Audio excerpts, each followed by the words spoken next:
strong.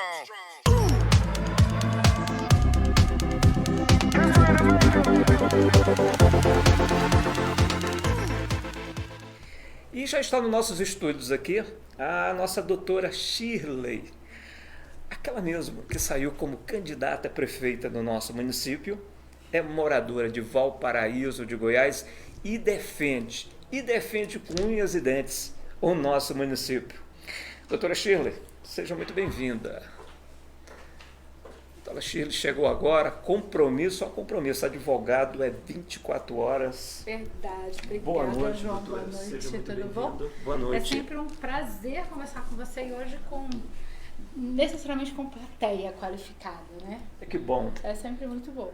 Obrigada pelo convite. Obrigadão você, Shirley, pela delicadeza de ter vindo. Doutora, ser advogado não é nada fácil, É verdade. É desafiador e apaixonante ao mesmo tempo. Eu costumo dizer que a advocacia é quase como uma droga, sabe? Você entra e você não consegue mais se desvencilhar. Eu costumo dizer, João, que eu tenho a oportunidade de exercer as minhas paixões.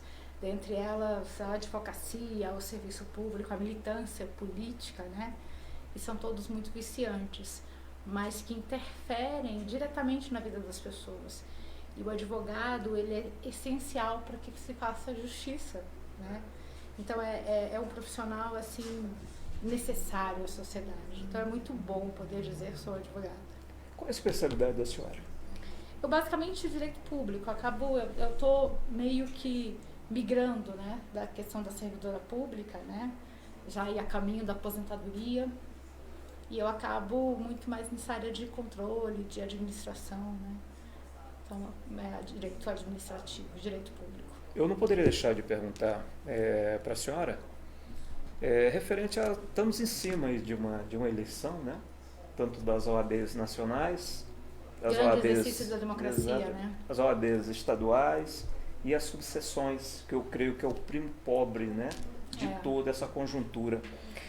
Hoje, como advogada, o que você gostaria que mudasse dentro desse conceito referente à profissão do advogado? O que ainda falta à luta de vocês para se chegar a uma advocacia justa nesse país e coerente? Acho que a gente precisa garantir acesso à justiça a todos, né? E a OAB tem um papel primordial a isso, né? Não só na defesa do exercício da advocacia, sim, mas na defesa dessa prestação de serviços a toda a sociedade, né? A OAB, ela faz uma prestação de serviço da advocacia dativa, da orientação, que ultrapassa, né, as barreiras mesmo do judiciário, faz com que as pessoas tenham acesso ao judiciário. E por isso que nesse momento de eleição da OAB, é importante que a gente, não é pregar uma independência, mas a gente precisa ter nos quadros, que é uma militância classista, né, é você se colocar à disposição de uma categoria, e uma categoria que é questionadora, é uma categoria que tem outras necessidades, né, de não somente de ser ouvida, mas o fato de você ouvir um advogado, você promove acesso a direito. Perfeito. Né? Então, estar à frente de uma categoria dessa é desafiador. Então, o que a gente precisa são de pessoas que sejam desbravadoras. Porque não adianta, cada processo, por mais que os assuntos sejam iguais, cada situação dentro do direito é uma defesa, é uma interpretação, porque a gente tem que buscar a justiça, né? Então, é a aplicação do que é justo. E o que falta para a gente é isso. E na região do entorno a gente ainda vive isso, né? Nós estamos muito próximos a Brasília e não somos de Brasília, estamos em Goiás. E a seccional, por vezes, só nos enxerga nesse momento eleitoral, né? Então, nós precisamos, primeiro, nos organizar enquanto advogados classistas e gritar que a região do entorno, ela precisa ser observada com as suas peculiaridades, mas olhando para propiciar com que esse advogado que escolheu militar na região do entorno, que é a região mais difícil de trabalhar, que ele tenha condições de trabalho e condições de oferecer uma prestação de serviços de qualidade à sociedade. E como que a senhora vê a OAB, o posicionamento da OAB na política hoje nacional? mais um adentro nesta pergunta. Como a parte da OAB não se envolver na política? A gente não pode, eu acho que não se envolver na política é utópico, porque nós fazemos política o tempo inteiro. O que a gente não pode fazer é partidarizar. E eu vejo por muitas vezes a OAB Nacional não assumindo defesa de sociedade, mas defesa de projeto político. E a gente não pode deixar com que isso aconteça. E falando da nossa subseção, eu estou muito feliz, sabe?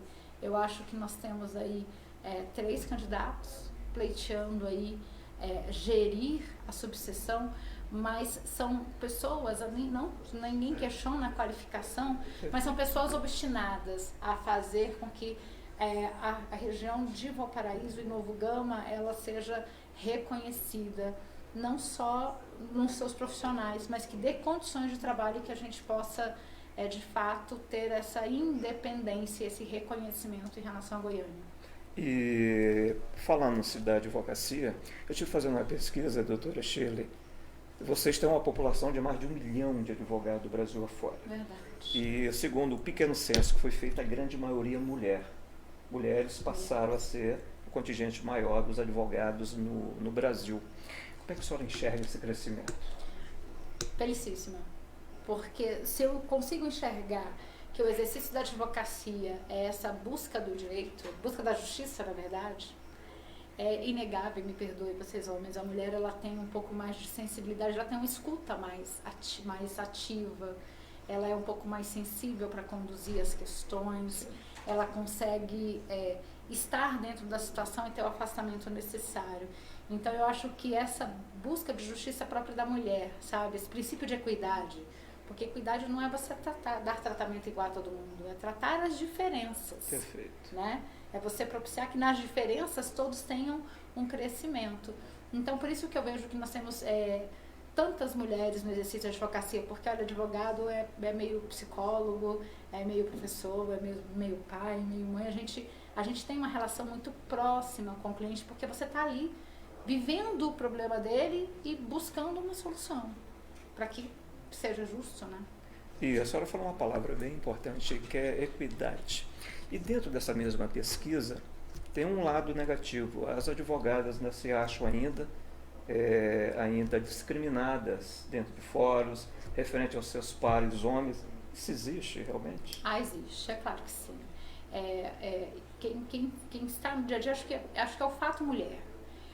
Na nossa sociedade, nós somos maioria, somos 53% da população, se a gente for olhar em eleitorado, perto de 52% do eleitorado, mas os nossos espaços de poder ainda são pouco exercidos. Então, também por nossa culpa, por não assumir a linha de frente, os homens não estão tão habituados a isso. Né? Então, a gente tem uma parcela de culpa. E por isso que quando a gente encontra mulheres com disposição de estarem à frente de qualquer processo, seja no processo eleitoral, seja dentro da advocacia, a gente tem que abrir espaços, né? Abrir espaços para que a gente não tenha que discutir mais isso. Porque a gente não resolve a questão do racismo discutindo o racismo. No momento em que eu não tiver mais que falar com meus filhos, explicar o que é racismo, a gente vai acabando com o racismo. Então a gente precisa, na verdade, fazer com que as pessoas, com que as advogadas tenham, desbravem, né? Então é lógico, nós tivemos alguns avanços, por exemplo, as advogadas elas têm o prazo suspenso na questão da amamentação, nos fóruns estão aparelhados agora a sala da amamentação nas salas da OAB, a gente tem uma perspectiva e não é para dar tratamento privilegiado à mulher, é para tratar as suas diferenças, para que ela possa trabalhar assim como os homens trabalham. Muito importante. Agora a gente vai dar um giro de 360 graus. Nossa, né? Vamos deixar a doutora, a advogada. E, Shirley, o que levou você a ser candidata a prefeita de Valparaíso pelo partido PSL? Bom, sabe que essa foi a pergunta que mais eu respondi na campanha?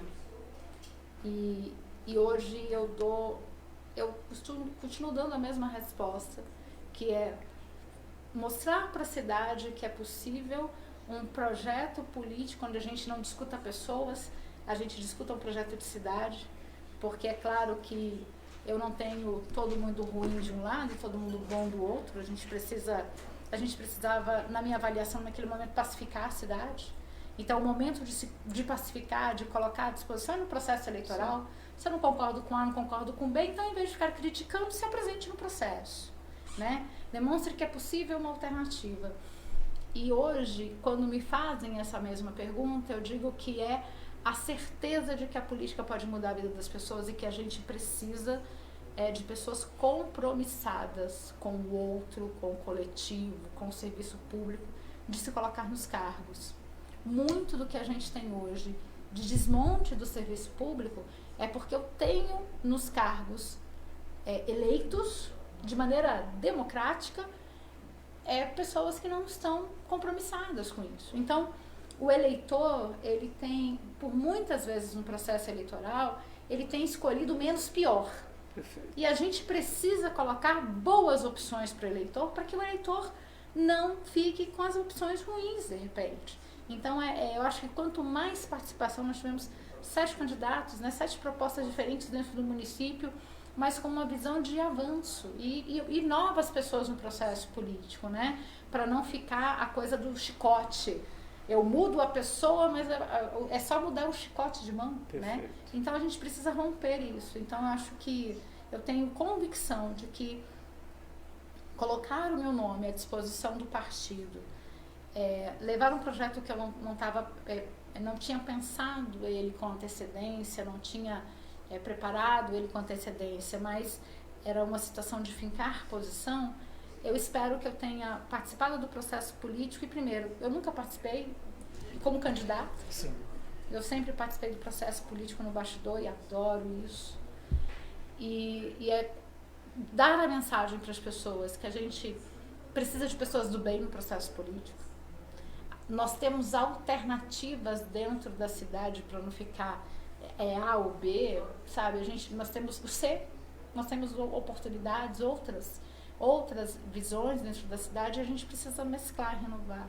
Eu acho que é esse sentimento de servir. Shirley, você falou que vive o processo político hoje, os bastidores políticos. Você não crê que está faltando na política brasileira caciques, assim, na forma de falar carinhosamente, como Ulisses Guimarães, sim, Mário Covas? Pedro Simon. Exatamente. Então, Pedro Simon, né? Isso deixou um vácuo político e eu observo politicamente que ninguém preencheu isso. Não tem como se aconselhar, né? A gente tinha essas figuras como, mesmo nas divergências, elas conseguiam encontrar convergências e se respeitar. Hoje eu vejo que muito do processo político, às vezes, me dói muito, é a política da conveniência. Então, eu não me preocupo em fazer um bom trabalho como vereador, porque eu vou ter dinheiro para comprar 500, 600 votos no período eleitoral. Porque o meu eleitor não está preocupado se eu vou fiscalizar, ele está preocupado em receber R$50, R$100 no dia da eleição, de tão descrente. Eu não preciso me preocupar enquanto prefeito de prestar um bom serviço. Eu posso apenas dar um cala-boca, no sentido de, eu faço uma política assistencialista aqui, dou um tapinha nas costas ali, quando chega no período da campanha eu dou o dinheiro. Então, assim, a gente está perdendo o sentido de política. O sentido da política, para mim, é você poder fazer política pública de qualidade para todos. E quem apresenta o melhor projeto? A gente está discutindo pessoas. Você não diz assim, Cirlei, qual é o seu projeto? Cirlei, não, você vai votar no Cirlei? A gente não discute qual a plataforma. Eu não quero saber o que o João defende. Eu quero saber que o candidato é o João e o que o João vai dar para mim. Perfeito. A gente precisa parar com isso. Olha o que a gente está vivendo na cidade. Olha o que nós acompanhamos semana passada na Câmara de Vereadores, né? Nós temos uma vereadora de maneira sistemática usando a tribuna e dizendo: estão querendo me calar, me ofereceram dinheiro para votar, eu não tenho os meus requerimentos aprovados, eu não sou recebida pelo prefeito, eu não sou recebida pelo secretário. Gente, e é uma vereadora. Não importa se com 10 ou 5 mil votos, é vereador, tem mandato. É o trabalho dela e a gente desqualifica, sabe? Então a gente está passando, nós precisamos repensar. E parte desse repensar o processo político é a gente deixar os egos de lado, deixar a personificação de lado. Eu quero saber o projeto do João, porque o projeto do João é um projeto de cidade. A gente daqui a pouco vai se deparar com isso, com o processo eleitoral. Quem serão os nossos candidatos a deputado federal e a deputado estadual? Hoje você convive bem no nosso estado, né? Tem uma boa relação com o Caiado. Eu acompanho aqui um pequeno mapa, quando se teve aquela passada de bastão. O saudoso Ives Rezende, o Marconi Perillo, eles sentaram no trono desse estado 20 anos. Caiado pegou um estado praticamente quase que dilacerado. A começar pela máquina pública, com salários atrasados, defasagens. Sem pagos de servidores. Perfeito. Você não acha que a opinião pública, eu não estou falando nem a população, estou botando a opinião pública, não está muito sistêmica? O Caiado mal sentou na poltrona, ele já ficou ruim, ele não é um bom governo. Por que tem essa síndrome de se crucificar tão rápido aquilo que nem aconteceu ainda? O que eu acho? Eu acho que assim, todo mundo sabe, eu votei 20 anos no Caiado, né? E não me arrependo do voto, isso é fato. Né? Concordo com a sua avaliação de que ele pegou um estado em que precisava repensar muita coisa, refazer muita coisa, né? Mas o Caiado também tem digamos assim, o ônus de ser político há 30 anos. Então ele não é alguém que está iniciando, que tá começando, né? Então eu acho que ele criou uma expectativa da mesma forma como ele levava o legislativo. O executivo tem outra dinâmica, né? Então eu acho que parte dessa cobrança é isso. É muito da promessa de quem acompanhou mesmo na campanha, são as promessas de campanha, fala assim, eu vou fazer. Porque durante 30 anos no legislativo ele fez, né? O Caiado sempre foi o orgulho nosso no legislativo. Ele no Senado, assim, ele desfilava assim lindamente, nós sempre estivemos muito bem representados por ele no Congresso, né? Correto. Então acho que ele tem também esse ônus, sabe? Olha, eu conheço a política, eu tenho uma canja já de 30 anos e eu vou levar isso com o pé nas costas. De repente, quando sentou na cadeira, viu que não era desta forma ou não podia tocar no legislativo, porque tem uma diferença, né, João? No legislativo, eu acho que você tem um exercício sozinho ali, o meu projeto, eu vou defender o meu projeto, eu vou discutir a ideia, eu vou marcar a minha posição. O executivo, ele é um exercício a muitas mãos, né? E eu preciso ter essa capacidade de agregar e sem se vender, sem negociar valores, sem negociar tudo. E aí a gente precisa ver, cadê os concursos públicos? E uma das coisas que a gente mais atacava era a situação da gente ter comissionado. E aí eu volto a repetir no município. Qual é o grande problema que nós temos aqui? Nós não temos uma cultura de serviço público. As pessoas dependem da indicação para estarem com emprego. E aí você vai cobrar consciência dessa pessoa e independência dessa pessoa. Sabe? A gente está no limbo, sabe? Muito, muito. Mas eu ainda sou esperançosa. E tem que ser, né? Agora, voltando nosso foco aqui para o nosso município, Shirley. Chamando de Shirley, perdão, aqui é meu erro. O nosso município tem crescido assim a olhos nus, sim, com avanço de comércio, empresas retomadas. Minha pergunta chega a esse tópico para você. Tá? Hoje temos uma malha de serviço bem mais fortalecida, com 2 shoppings, quase 6, se eu não me engano, até mais, atacadista, né? Trazendo belos recursos com retorno de CMS. Depois que se conquista tanto isto, a política vem demonstrando o seu amadurecimento para não administrar. Que doença é essa?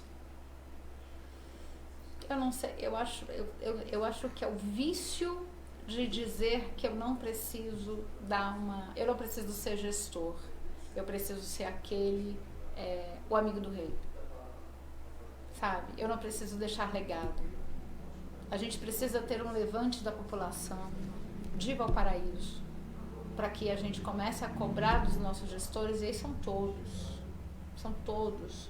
para que eles comecem a se preocupar em deixar legado, em que o próximo tente superar o anterior, não com o retrovisor, olhando para o retrovisor, mas que ela fala assim, olha, eu coloquei o muro, aí o João me sucede? Não, olha, eu coloquei o muro e construí a casa.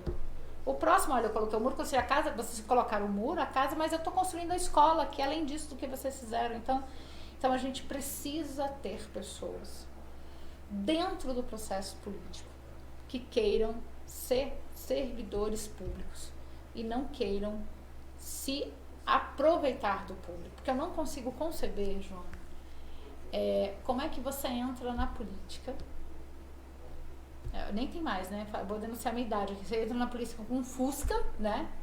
E você sai com uma BMW. Que malabarismo é esse? Os nossos salários de servidores públicos são públicos.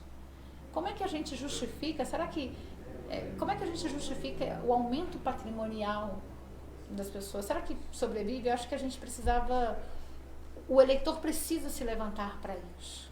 Eu sei que às vezes é cansativo, é melhor eu ter os R$50 ali do que eu pensar para amanhã, mas isso está nos custando muito caro. Muito caro. Está nos custando a Anhanguera aí estourando de gente, a gente não ter infraestrutura, está nos custando a gente não ter escola para os nossos filhos, está nos custando não ter um hospital, está nos custando não ter uma universidade. Então, o custo disso é muito alto. Só que não são os políticos que têm que perceber isso, é a população. A população tem que perceber isso. Eu recebi outras pessoas aqui nessa bancada e vou te repetir a mesma pergunta. Eu acho que um placar de 12-1 e muitas das vezes 13-0 na Câmara, que política é esta? A política, para mim, a política do toma lá da cá. A política do que assim, eu faço o que o meu mestre mandou. Sabe? Com todo o respeito, e os vereadores sabem o respeito que eu tenho às instituições, o respeito que eu tenho à Câmara de Vereadores. Acho que nós tivemos muitos avanços nessa legislatura, o fato da Câmara virtual, da TV Câmara, a gente só consegue hoje perceber que é 12-1, ou às vezes 3-0 nos projetos, porque está transmitido. Né? Então alguém um pouco mais curioso vai lá e verifica isso, antes nem isso. Mas a gente precisa de um engajamento da população a ponto de não acontecer. Eu acompanhei uma situação de um determinado vereador falar assim, eu votei no projeto sim, mas eu nem sei o que estou votando. Complicado isso. Muito complicado. Complicado, porque é o voto dele. É a situação do empréstimo dos 70 milhões, por exemplo. Né? E não estou, como disse em outras vezes, não estou questionando os 70 milhões. Eu acho que é uma discricionalidade do prefeito. Ele está na cadeira, ele tem que tomar decisão.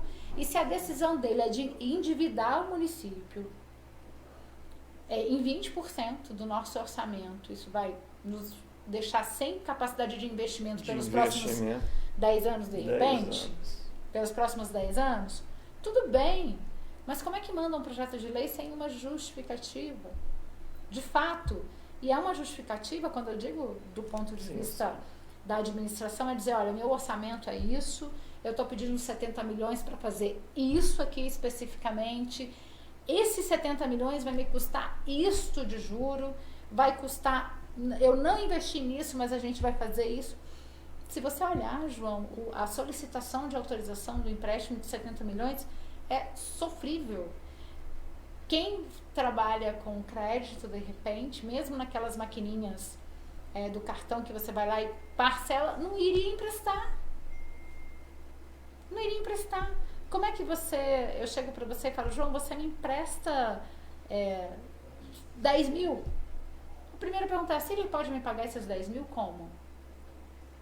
Não é a primeira pergunta? É a primeira pergunta. A primeira garantia. A primeira garantia, né? E aí, sabe qual é a garantia do empréstimo?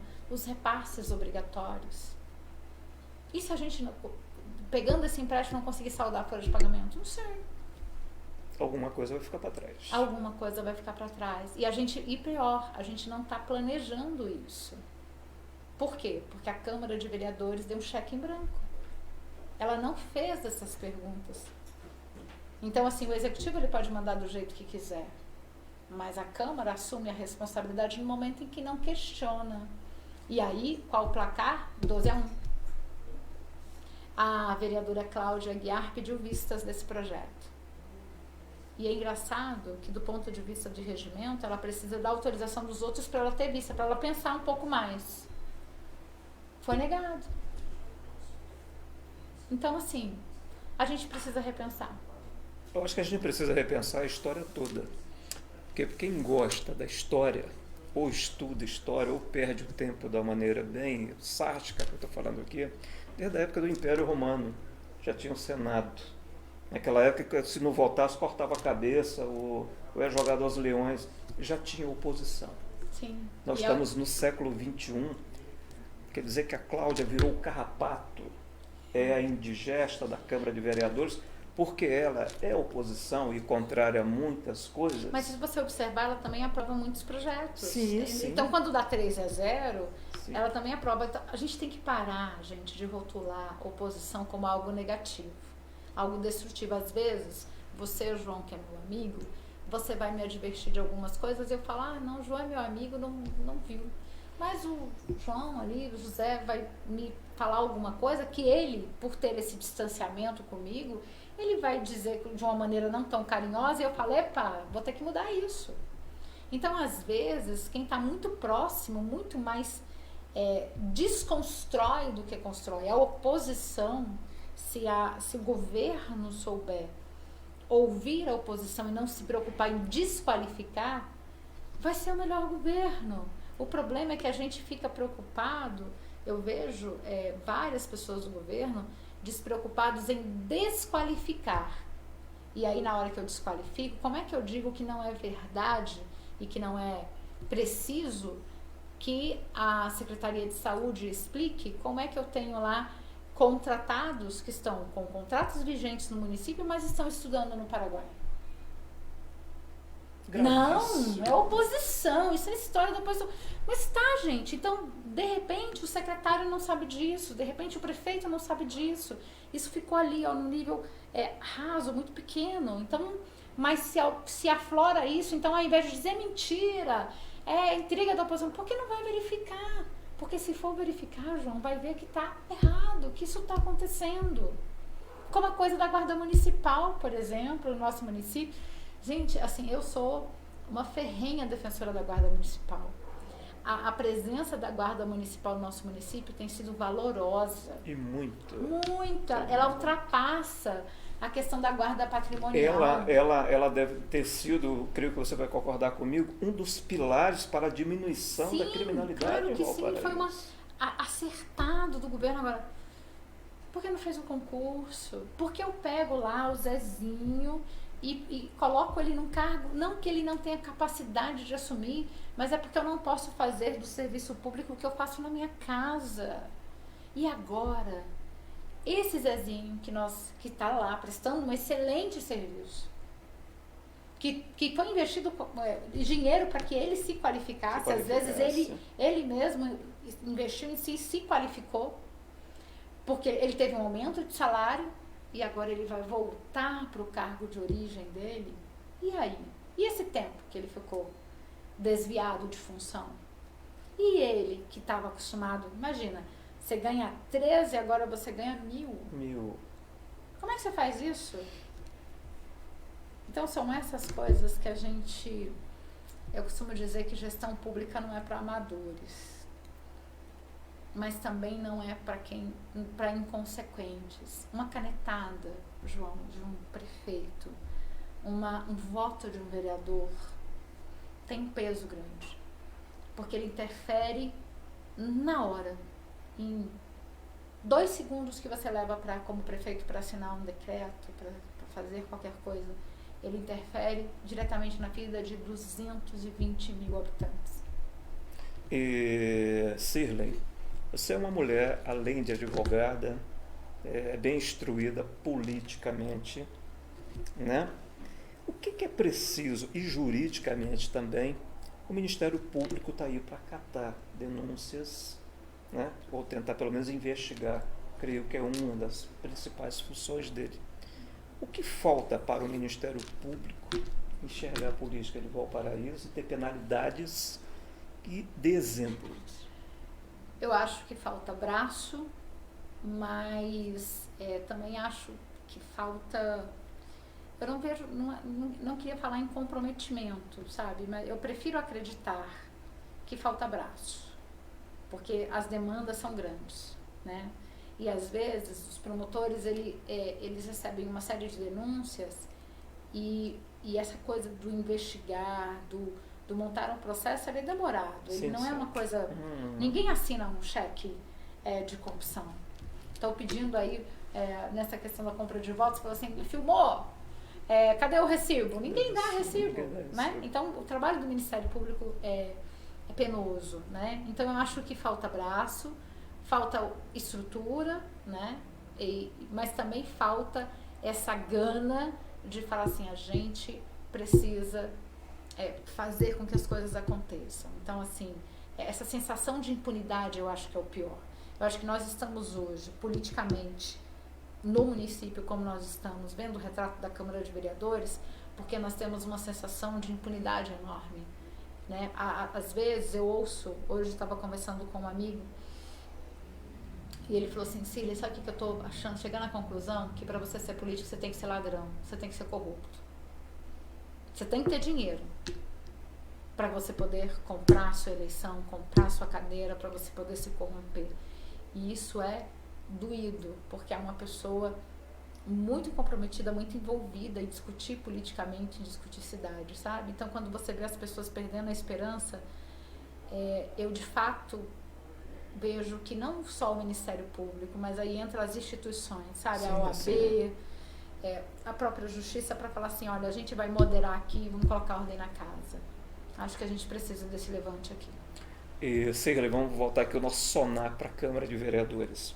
Não é possível que tanta denúncia, né, escancaradas, né, filmada, gravada, acontecido, um fato, né, tenha sido brincadeira. Isto é julgar, dar nota a uma população, brincar com a nossa inteligência, com uma população tão carente. A gente acabou de dizer bairros, se a gente for citar aqui, a gente não vai ter a nossa live, de tantas carências do nosso bairro, não somente, já não bastasse a infraestrutura, mas necessidades mesmo de emprego, num momento tão difícil, e uma Câmara de Vereadores brincando como se fossem crianças, de amarelinha, de pega-pega e de mentiras fantasiosas. Eu queria a sua opinião a respeito disso. Eu peço muito para que a Câmara de Vereadores, a Câmara de Vereadores de Valparaíso, principalmente nesse momento de caos que está, a gente está vendo, nós tivemos na última sessão o acompanhamento da Polícia Militar, né? E a sessão foi até tranquila. Mas é inadmissível que isso aconteça, né? Então eu prefiro acreditar que diante dessa situação e dessas denúncias que agora atingem não o executivo só, atingem o legislativo diretamente, os vereadores se voltem ao seu papel de fiscalizar. Eles entendam que o que eles precisam fazer, na verdade, é detectar o erro antes do que a oposição faça. Porque, de repente, se eles detectam um erro, eles vão lá, olha, conserta isso daqui, e vida que segue. Mas vamos consertar. A gente não pode ser a base de apoio ao prefeito, base de apoio ao executivo, não pode ser sinônimo de amém. Então, eu espero que todo esse processo que a Câmara de Vereadores está passando hoje, que não dá para dizer que não está acontecendo nada, né? Que eles repensem o seu papel importantíssimo de defesa da sociedade. Não é contra o executivo, não. Se o prefeito deixa de trabalhar, 90% da culpa é da Câmara de Vereadores. Por quê? Porque a Câmara de Vereadores é a única instância, de maneira imediata, de maneira eficaz, que pode cassar o mandato do prefeito. Então, nós não temos executivo que não faz o trabalho dele, se a Câmara não for leniente com isso. Então eu espero que esse momento que é triste que a gente está passando, triste, ter uma vereadora, que seja não teria nenhum, que ter uma vereadora que use a tribuna e fale, houve compra de votos, tem corrupção, eu não consigo aprovar nada. Ter um vereador usando a tribuna dizendo, eu fui ameaçado, a minha casa foi apedrejada, minha filha e minha esposa ficaram assustadas à noite. Isso não pode ocorrer. Não pode. Isso é um ataque à democracia, não é um ataque à pessoa, é um ataque à democracia. E eu espero que a Câmara enxergue isso. Enxergue que ela está sendo atacada do ponto de vista da democracia e que ela se volte ao seu papel, que é de fiscalizador. E uma da política usada nesse momento é Shirley, a doutora Shirley, que também já foi candidata a prefeita em Valparaíso de Goiás pelo partido PSL. Shirley tem assustado muito com o crescimento do assistencialismo no Brasil. Virou uma bandeira pátria-mãe, né? O Ministério da Cidadania, de repente, virou o Ministério da Economia. Sim. O país começou a parecer famintos demais pela uma cesta básica, que não se oferece muito, porque o assistencialismo do governo é tão pouco que era melhor não dar. E a política parece que se reinverteu. Não se gera oportunidade de emprego, de independência. Independência, né? O país não cresce economicamente, né? E isso respinga nos lugares menos desfavorecidos, como é os municípios, e a gente vê isso hoje claramente dentro do município de Valparaíso de Goiás. É só a fome que a população tem? Na verdade, eu acho que é fato que a classe política ela vai se voltar para onde dá mais votos e onde é mais fácil, né? Então, dar independência, fazer as pessoas pensarem, fazer com que o João seja concursado e não seja nomeado, isso dá uma independência ao João. Sim, é sim. Então, eu não quero que o João seja independente, porque senão eu perco ali o meu curral eleitoral, né? E, infelizmente, João, nesse momento de pandemia que a gente está atravessando, essas nossas diferenças ficaram muito aprofundadas. Então, é claro que pessoas várias precisam da assistência, mas o governo ele tem que promover a independência. E a gente hoje tem uma política a nível municipal, a nível estadual, a nível federal, a gente está tendo uma política que não é de independência, é de encabrestamento. Eu coloco cabresto. Meu esposo fala assim, meu esposo é carioca, né? Ele falou, eu nunca ouvi essa história de cabresto, é coisa de Paraíba, né? Eu falei, cabresto, quando você coloca ele a correr, aí fala, você vai por aqui, né? Você coloca aqui um tapa-olho e fala, olha, você vai olhar só pra cá. Então, a gente precisa, e isso é mais barato. Por incrível que pareça, né? Do ponto de vista da gestão, é muito mais barato eu fazer essas pequenas coisas do que tentar fazer um projeto a longo prazo, a médio prazo. E aí político quer voto. Entre dar uma cesta básica, por exemplo, quantos condomínios nós temos aí que estão sem águas pluviais? Quase todos. Né? Mas para o político era interessante pegar aquele condomínio, fracionar, receber ali o IPTU, agradar de repente quem estava financiando a campanha e dane-se, não tem água pluvial. Depois a gente resolve isso. Verdade. Só que a conta está chegando agora. E a conta vai ficar muito mais pesada para o trabalhador que economizou seu dinheiro, pegou as suas economias e está numa casa que está ruindo. Sabe? Não consegue sair para trabalhar. Não consegue, às vezes, tirar. A gente teve situação aqui que não conseguiu tirar o carro da garagem. Ainda continua indo. Né? Então, assim, a conta está chegando.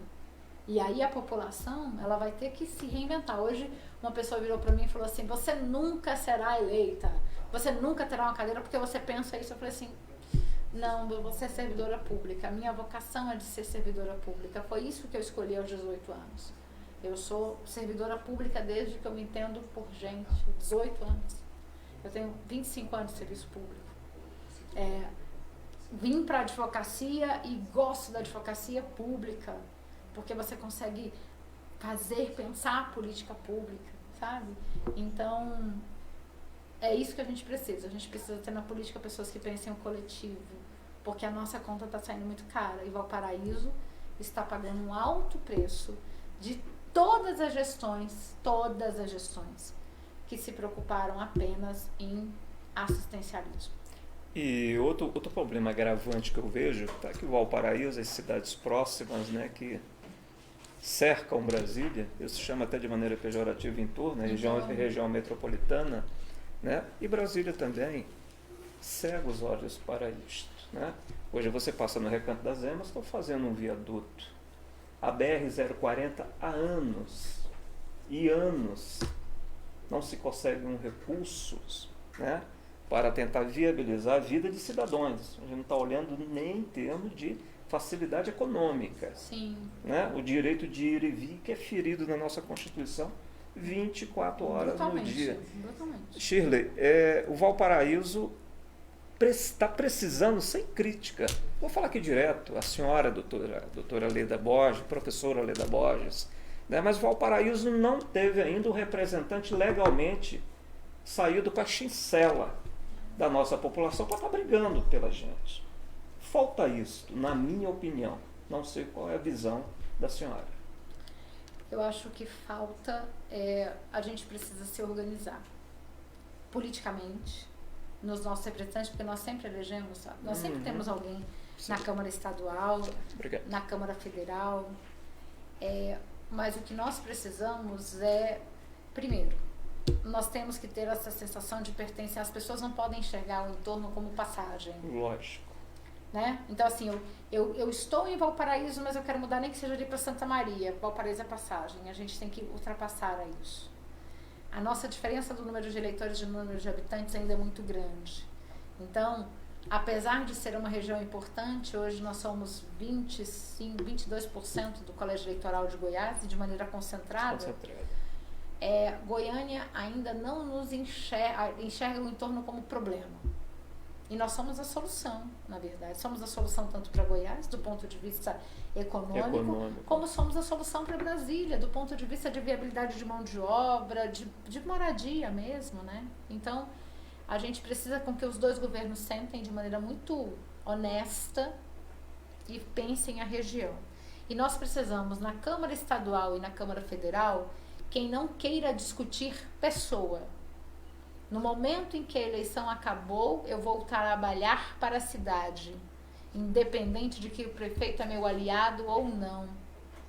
Eu vou não só trazer recursos para a cidade, mas eu vou fiscalizar, eu vou municiar a cidade e cobrando isso. Então, acho que a gente precisa desse levante, porque vão tantas pessoas vir para cá pedir voto, e se nós juntarmos, João, todos os eleitores de Valparaíso, a gente não faz um deputado federal. Se todo mundo votar no mesmo. Sim, tô entendendo. Entende? Eu tô entendendo. Então a gente precisa dessa consciência coletiva mesmo, mas de pessoas que consigam enxergar o entorno não como um problema, mas como uma região que precisa de um olhar diferente, mas nós somos goianos. A gente precisa ter precisa ter essa sensação de pertencimento a Goiás. Mas a gente também, eu entendi o seu ponto de vista, né, doutora, mas nós temos um problema gravíssimo de UTI em Valparaíso, que é a comunicação, que é pífia. A comunicação dos governos que passaram, elas não estão chegando na camada um pouquinho, vamos botar um pouquinho mais civilizada para o que está acontecendo. Está chegando na camada mesmo desfavorecida, que está vivendo de favorecimentos. Isso. Certo? Então isso dá uma distorção política na avaliação. Né? Então talvez essas pessoas que ainda não têm seus votos fixados em Valparaíso, não procuram o cartório eleitoral, por esse fator de ter duas, eu digo assim, ter dois países, se assim podemos dizer, Valparaíso e Brasília. Não, qualquer coisa eu pulo para Brasília, porque não está vendo assim muitas coisas feitas em prol do nosso município, tanto administrativamente como politicamente.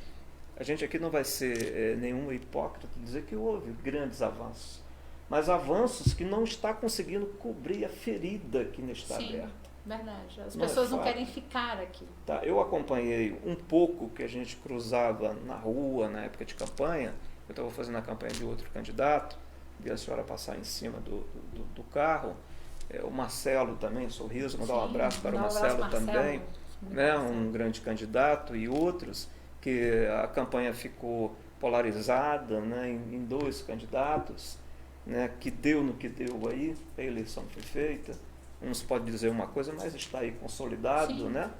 O processo político aconteceu, né, e a população entrou de novo nesse círculo. Nesse Fla-Flu, né? Eu costumo dizer que é o Fla-Flu. Perfeitamente, no Fla-Flu. Né? Então, está complicado até entrar o renovo na política e ele não ser reconhecido como tal. Né?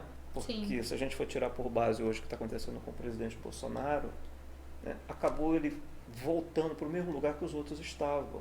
Hoje ele está ligado ao centrão, hoje a política dele é assistencialista. Já vimos esse modelo passado. Somos lubridiados a cada dia em dizer que a gasolina aumenta por causa da flutuação do dólar. Não é uma verdade. Que nosso combustível pode ser nacionalizado, preço nacionalizado, que produzimos a mesma quantia qual compramos. Então somos enganados com a história desse país, se confunde por que uma gôndola de supermercado está tão cara as coisas.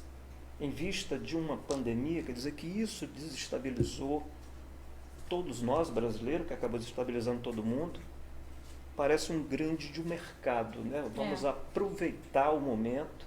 Isso. E hoje nós estamos órfãos disto. Como fechar a conta, né? Nós não estamos aqui, nós não somos econômicos, mas você tem uma visão. A gente vê o orçamento, que o nosso orçamento não fecha, né? Nosso orçamento não fecha, né? Eu digo assim, pela sua visão ampla, porque no momento que você saiu como candidata, óbvio, se você fosse a prefeita, você teria que estacionar a espaçonave e dizer, opa, o negócio aqui é outro. Eu sei as delimitações de um prefeito, a gente não é nem um analfabeto político, né? Que é muito pouco, a autoridade do prefeito é muito pouco para ele mudar o curso do Rio. Sim. Né? O município se arrecada não tão, uma quantia tão grande, não tem como fazer grandes investimentos para transformações. Mas isso não cria oportunismo político dentro do município? Cria. Eu acho que a gente precisa, acho que você falou uma série de coisas, né? A gente precisa sair desse Fla-Flu, né? Porque são bolhas, então se você é de um lado, o seu não presta, do outro não presta, então a gente não consegue conversar ao meio termo, e o conversar ao meio termo é de repente ver o que é bom no seu projeto, que perdeu, que eu posso aproveitar aqui, o que eu tenho que abandonar aqui, que na hora que eu sentei na cadeira eu vi que não era daquela forma, né? Então acho que falta esse amadurecimento e sair da zona de conforto de que eu posso comprar a eleição. De que eu posso, de repente, seja a cesta básica, seja mantendo os cargos comissionados em maior número do que o número de efetivos. A gente precisa parar com essa coisa toda. Então, a conta vai fechar, João. Na crise estamos todos, né? Perfeito. Mas nós não estamos no mesmo barco, nós estamos no mesmo mar com barcos diferentes. Perfeito. Com barcos muito diferentes. E a gente precisa perceber como é que o João está naquele barco. Como o João conquistou aquele barco, né? É com mérito ou foi com as benesses? Porque na hora que a gente vê isso e a gente consegue perceber que de repente os nossos governantes estão nos iates enquanto a gente está ali no barquinho remando, né? A gente vai conseguir perceber que a gente pode virar esse jogo, né? Então é esse levante novamente. A gente precisa. Eu sei que é muito difícil. É difícil para alguém que está desempregado, que está às vezes passando necessidade de falar assim, nossa, o João me ajudou, mas ele não é um bom vereador. Ele não vai ser um bom vereador, então não vou votar nele. Eu vou votar no Zezinho. Porque o Zezinho, apesar de não ter me ajudado, o Zezinho tem mais vocação para o processo político, ele vai ter mais independência. Então é um desafio. E a gente está hoje, numa pandemia, pagando esse preço. Porque às vezes, acho que o presidente pode fazer a avaliação de que se ele não, para que ele continue com o projeto de avanço, as situações que já foram colocadas e que foram rompidas. O governo federal fez rompimentos importantes, né? E existe um preço. E eu acho que é nessa balança que ele está agora, né? O preço aí para o Centrão, o eleitor vai ter que fazer esse julgamento, se ele está certo ou não. Você concorda que caminho não é rota? Concordo. Não é isso que está acontecendo no meio político? Exatamente. Deixar o caminho e estão pegando rotas? E estão pegando rotas. Porque, na verdade, é mais fácil. É um atalho. Fazer política pública é muito difícil. Porque você tem que atender os interesses e pensar a longo prazo e despersonalizar. Da independência. A rota te possibilita passar nos lugares que você já conhece. Né? Então, às vezes é isso. E o eleitor, gente, eu espero que nessas eleições a gente dê um recado muito claro, né? A gente dê um recado claro de que a gente não quer rota, a gente quer um caminho, a gente quer uma independência, a gente quer ser enxergado não como um voto, mas a gente quer ser enxergado como cidadão. Por que eu digo como cidadão? Porque o cidadão, eu vou pensar que eu tenho que prover saúde, educação, acesso à cultura, a entretenimento, né? É pensar nesse cidadão global. E a gente só vai conseguir fazer isso se nós mudarmos as pessoas que nos representam politicamente. E esse aqui é o programa Conexão, falando agora aqui com a Shirley com Shirley, não sei porquê, doutora, advogada, saiu como candidata aqui a prefeita de Valparaíso de Goiás pelo PSL, né? Hoje vive a vida pública, ela trabalha mais nos bastidores, como vocês mesmos ouviram, uma excelente conselheira, né? Uma mulher politicamente bem inteirada, né? Sabe o que está acontecendo no nosso município e na política brasileira. Shirley, muito obrigado, viu? Papo muito bacana. João, olha, foi literalmente um bate-papo, que bom. Até esqueci que a gente estava aqui sendo filmado, né? Então, a sua equipe sempre receptiva. Não, legal, te agradeço mesmo, me engrandeceu. Eu queria que você desse suas considerações. João, primeiro agradecer, né? Agradecer a sua equipe, agradecer a você pela bondade, né? Pela generosidade, né? Eu digo que quando se abre, a imprensa abre o espaço para que a gente se exponha, a gente, além de se expor, a gente pode plantar uma sementinha aí, de pelo menos questionar. E eu sou uma pessoa otimista por natureza, né? Acredito na política, acredito no processo político e sou servidora pública de vocação e escolha, né?